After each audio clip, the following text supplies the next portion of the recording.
mga kababayan, ma'am sir, this is Jam the Filipino channel ng inyong pong lingkod. So today is June 25, 2026 at tayo ngayon ay papunta dito yan sa may Grass Residences dito sa may Santo Cristo, Bago Bantay, Quezon City. At dadalhin po natin yan sa may Miriam College, doon yan sa may Loyola Katipunan Heights of Quezon City. So matrafikan po yan. Check tayo. Kailangan natin mag-silvy servisyo publiko. Okay, so magbabalik po tayo mamaya unti po pag nakuha na po natin sila. Disclaimer lamang po, ang content po natin ay kalsada at hindi ang passenger. Kaya naman sakasakali din po na may marinig kayo mga pangalan ng lugar, pangalan ng tao, pangalan ng organization sa government o private man yan, ay wala pong kinalaman ng channel na ito at wala pong pinapatukulan. Lahat po ng pinag-uusapan dito ay pawang dito lamang po yan sa loob at wala pong pinapatukulan sa labas. Magbabalik po tayo mamaya konti pag nakuha na po natin sila. Samantala makinig tayo ng mga nagbabagang balita at talakayan habang tayo ay papunta doon yan sa ating pick up area.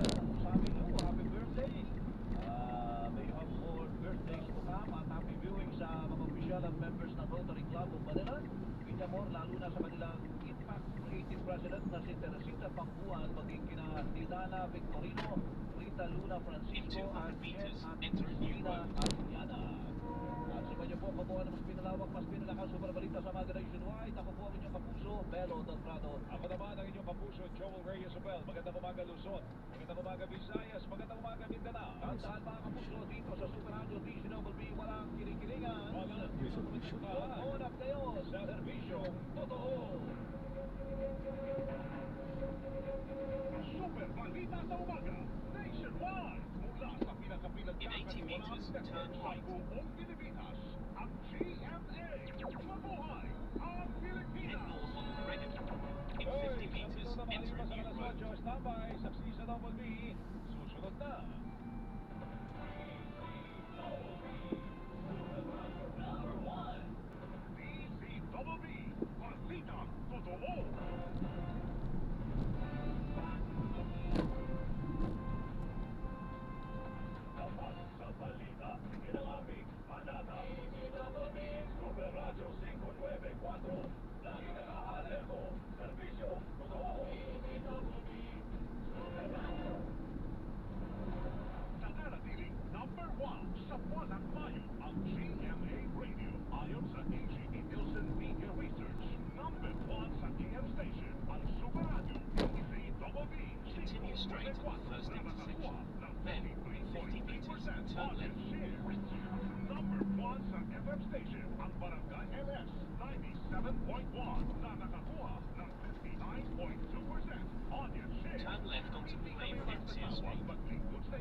In 60 meters, turn right onto Flavor Vizcaya Street. EZWB at Barangay LS 97.1 GMA Radio number 1.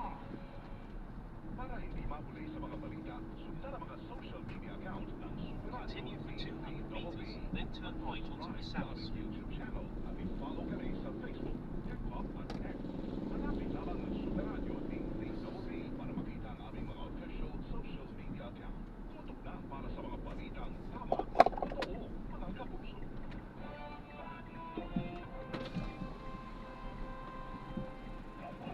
Pick up po, tower mo to.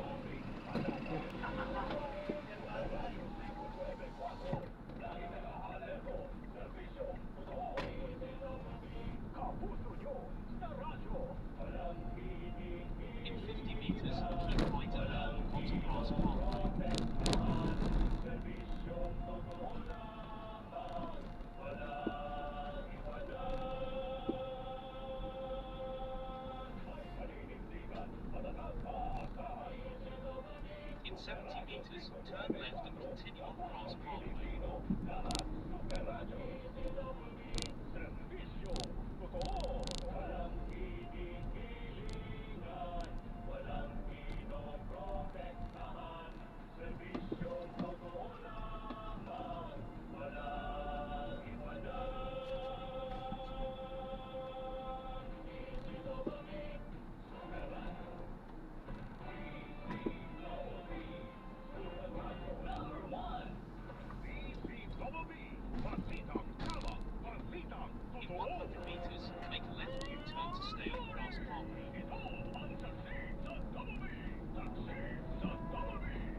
Dito na tayo? Nakaraang linggo, kamakailan, sabi niya, wala lahat ng national at local government positions.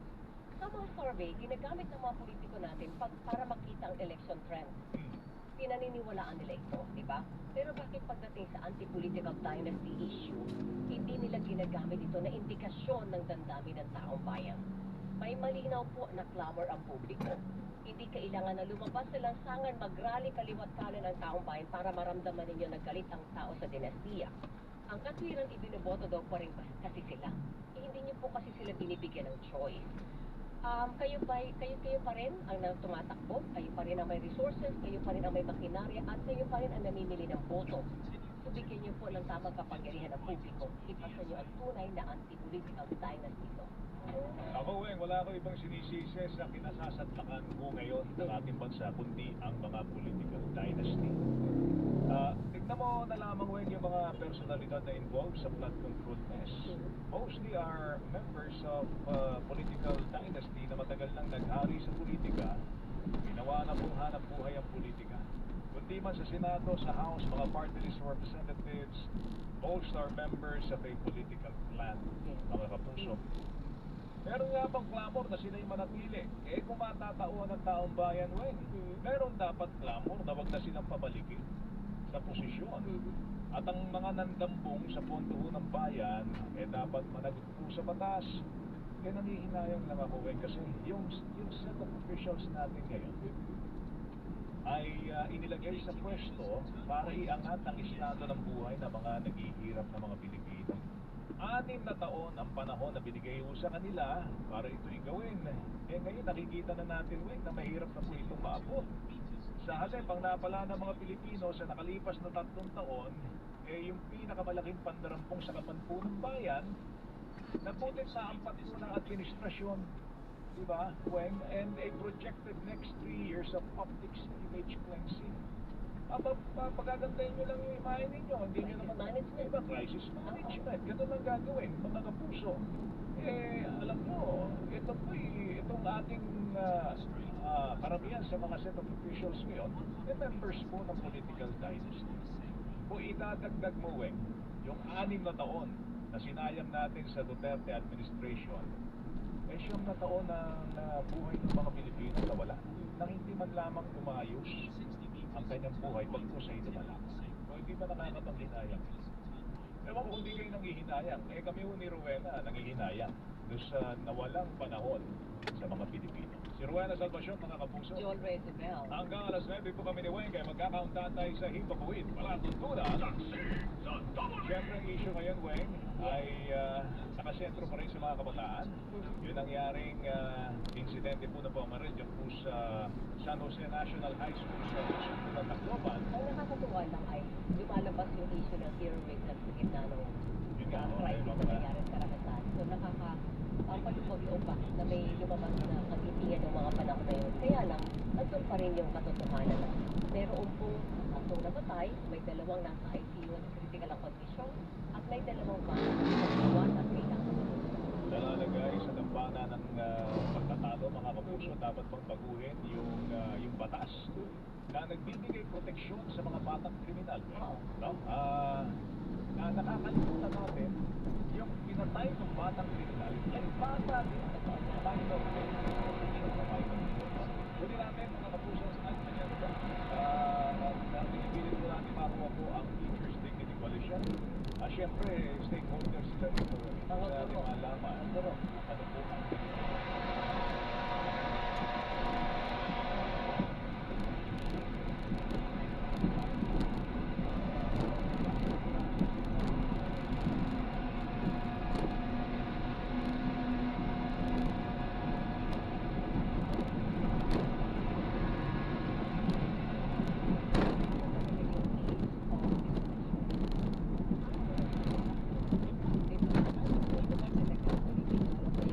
discernment ng isang bata. yun nga, gusto natin malaman yung alam mo sa ilang mga bansa na kanina binabasa ni Paring Melo, sa Singapore, Weng, 10 years old,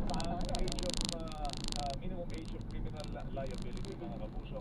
Yung iba, 14 years old. Tayo po ang 15 lamang. Di ba? Yes. Pinakamataas daw tayo Pinakamataas yata. po tayo mga kapuso sa we are among the 49 countries na ganyan ang minimum age of criminal liability. Nasa linya na natin si Ginoong Kim Lester Beleno, ang Secretary General Teachers Dignity Coalition. Ginoong Beleno, sa inyo ang isamin po ito. Magandang umaga po sa inyo. Ang nasa biyahe si Sir Jim. Oo. Medyo maingay yung Maingay background kanyang niya, background. hindi natin Oo, dito pwede pagkakaibigan. tumabi muna. Oo. Bawal gamitin ang telepono habang nagmamaneho eh. Naman. Pero baka hindi na Hindi kayo naman siya, baka naman ano. Baka Sige, naman oh. tumama lang ang signal. Sige, ayusin na natin yung signal ni Ginoong Beleno, mga kapuso, Secretary General ng Teachers Dignity Coalition. Kasi may mga panukala na higpitan ang seguridad sa mga paaralan, pagdagdag ng mga security personnel. Saka equipped ba yung ating mga teacher sa ganitong klase ng sitwasyon? Yung, Alam ba nila gagawin nila in case na merong active shooting incident sa school Yun, na sila yun, nagtuturo? At yung tinatawag na teacher training para Oo, ano yun? maispatan natin kung sino po yung may problema Oo. na bata. Eh kung yung ang mga estudyante may natin, mga potential. guro, sinasabi natin sa earthquake drill every now and then, pag kailangan isama na natin ito sa training. Di ba para yung presence of mind kung sakaling mauna. Ginawa yan siguro. Hatid sa inyo ng PCSO. Hindi umubulong sa pagtulong.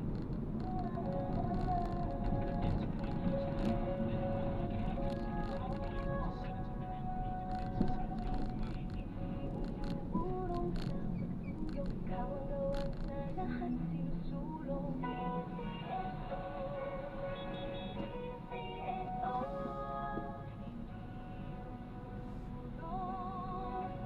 Dapat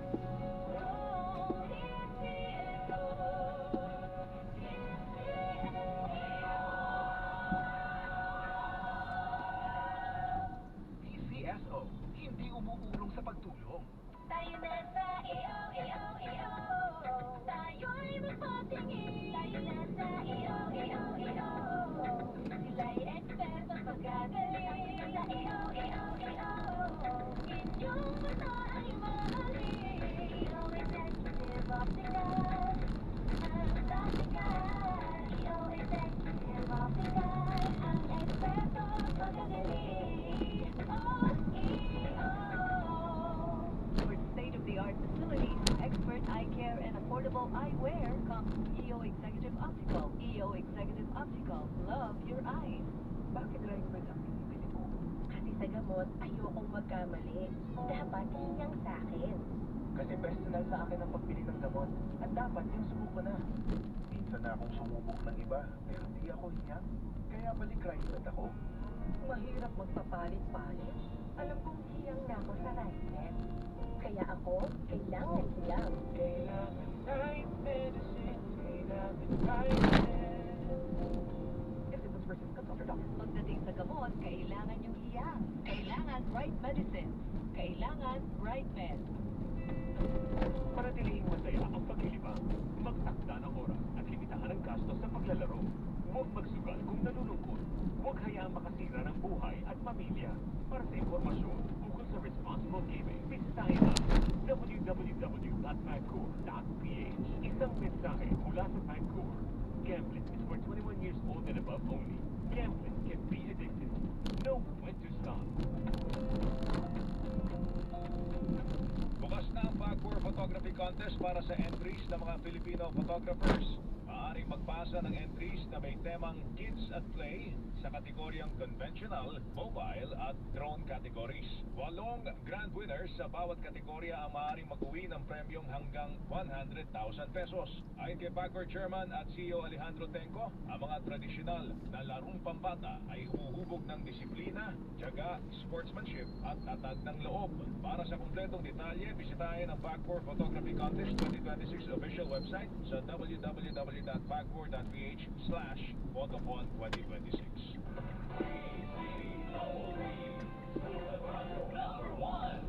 DZBB, Balitang Tama, Balitang Totoo. 816. Mga balitang hindi nyo dapat palagpasin. Mga impormasyong bago at totoo dito sa Double Double B, bagong balita. Samahan sina Joel Reyes-Abel at Rowena Salvacion sa Double B, bagong balita. Huwebes po kayo, ika-25 sa buwan ng Hunyo, taong 2026.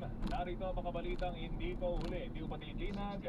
Ako po inyong kapuso, Joel Reyes-Abel. Mga balitang siksik sa impormasyon, ako naman ang inyong kapuso, Rowena Salvacion. Samahan niyo po kami dito sa Double B. Bagong balita. Inaasang lalabas po ng Philippine Area of Responsibility ngayong araw ang Bagyong Francisco na uling namataan sa layong 415 kilometers silangan po ng Itbayat, Batanes. Samantala, inaasahan naman papasok ngayong araw sa PAR ang bagyong merong international name na Higos. Tatawagin po itong bagyong Gardo pagka pumasok na po sa Pilipinas. Uling namataan ang bagyong Higos sa layong 1,750 kilometro silangan ng Central Luzon. Bagong balita. Posibleng umabot sa critical na level na 160 meters ang tubig sa Angat Dam sa Bulacan hanggang sa katapusan po ng buwan. Ayon kay Jofren Habaluyas, hydrologist ng Hydrometeorology Division ng Pag-asa, sa ngayon ay nasa 162.98 meters ang antas ng tubig sa Angat Dam. Kahit anya may pag-ulan o weather system sa bansa, hindi naman ito tumatama sa dam o sa reservoir, kaya patuloy ang pagbaba ng antas ng tubig.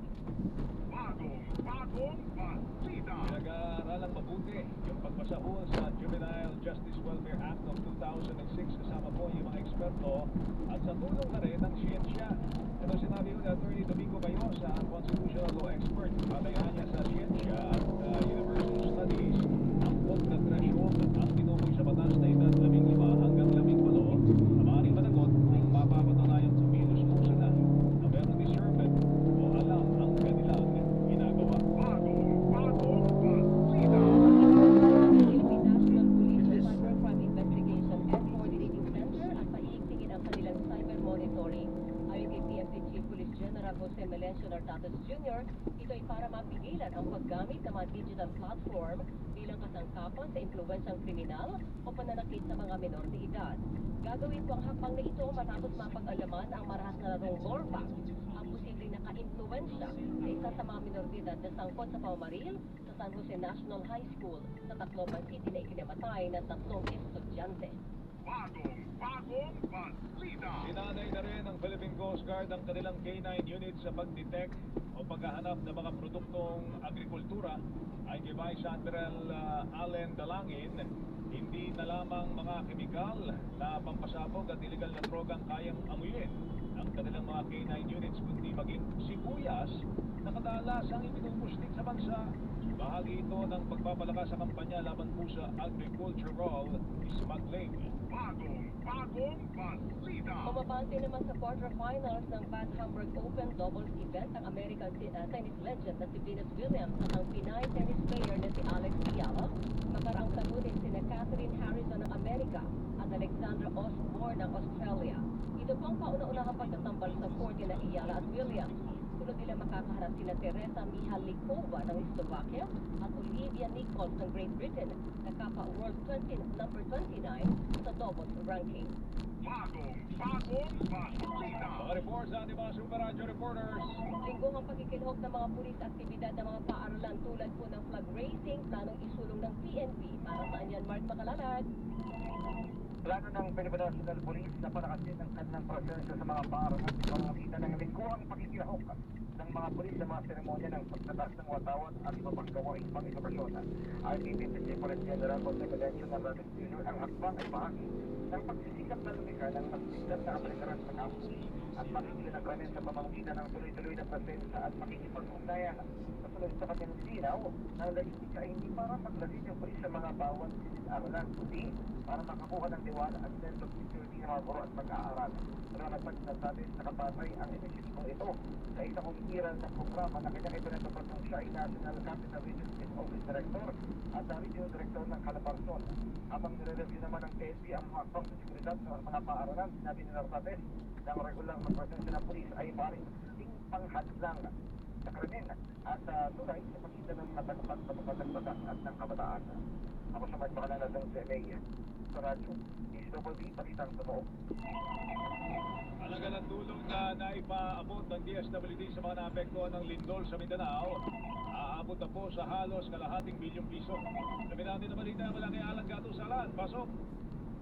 Tuloy-tuloy pa rin ang pagtutok ng Department of Social Welfare and Development o DSWD sa epekto ng magnitude 7.8 na lindol sa Mindanao.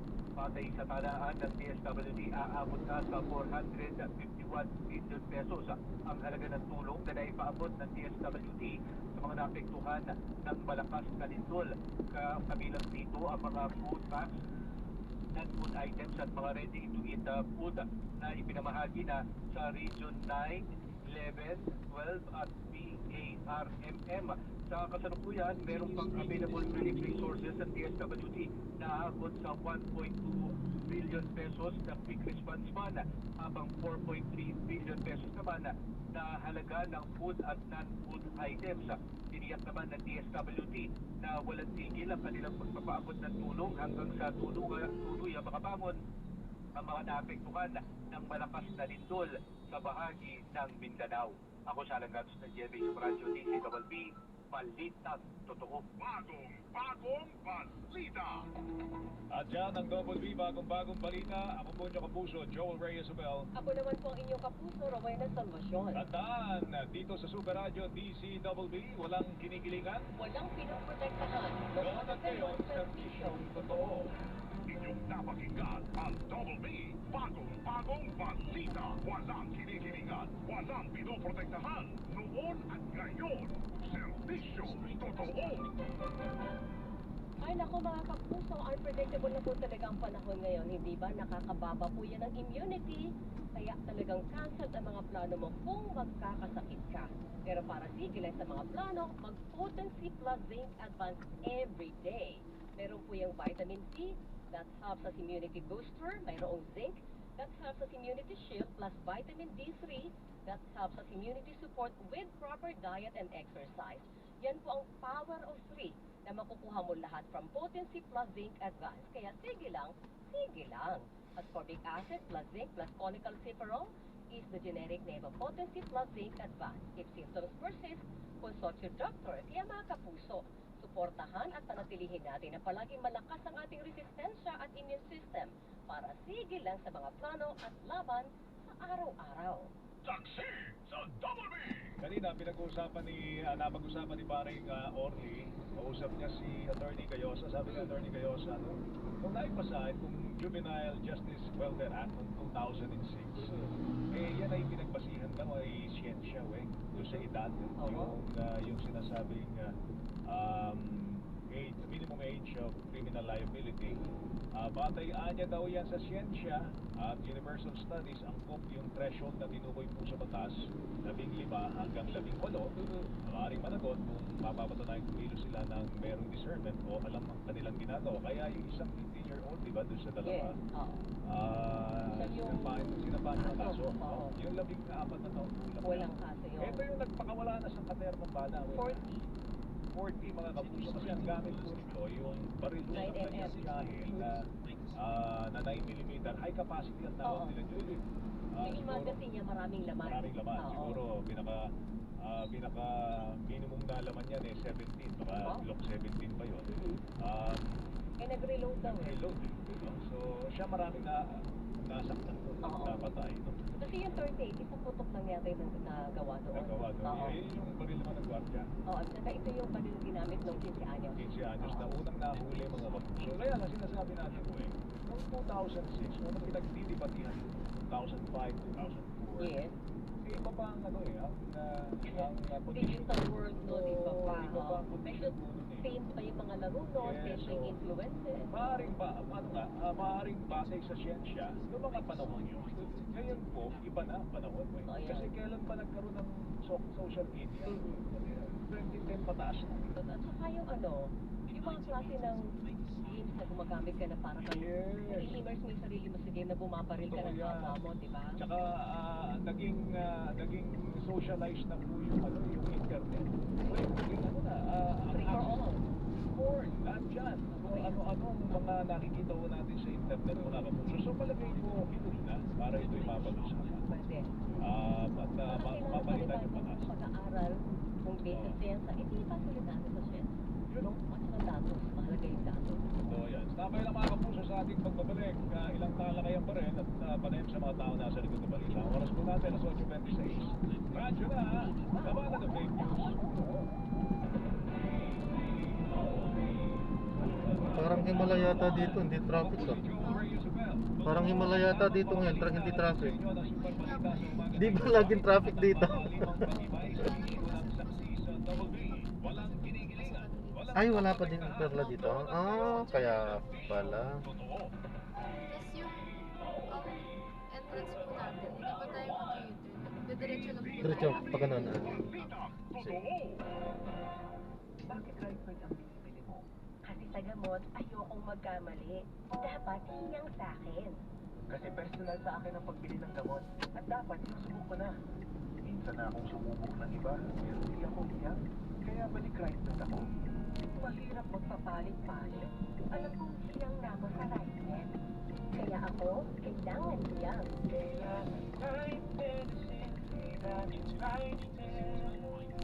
Ah, wait, incense dito. Dito no, kaliwa no? Kailangan right medicine. Kailangan right med.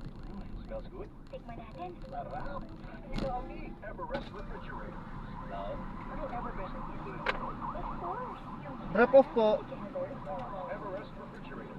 Keep smooth Ito po. smelling fresh. Everbest from Everest. Everest Appliances. Bringing quality and wellness close to home. Health, wellness, and energy saving. Everbest from Everest. Huwag tayong miskin. Gusto natin gumaling Tapos agad. turn left. Pero di mas Ito? magiging gustuhin malayo. Sakit. Ang yakap ng PhilHealth, programa ng gobyerno na nagbibigay ng libreng pagpapakonsulta at di mga lab test. Kaya payakap ng PhilHealth. Yakap ng PhilHealth. Kung tayo'y malayo sa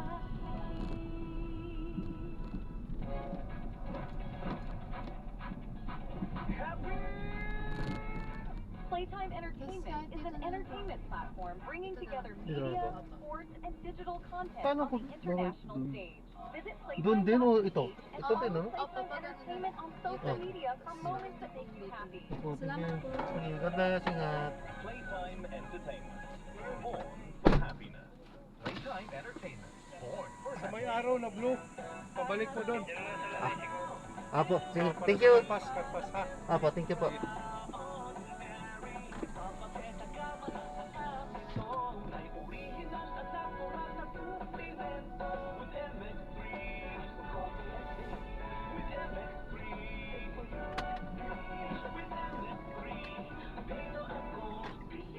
I am Venus Ra, a beauty queen, youth advocate, and a servant of God.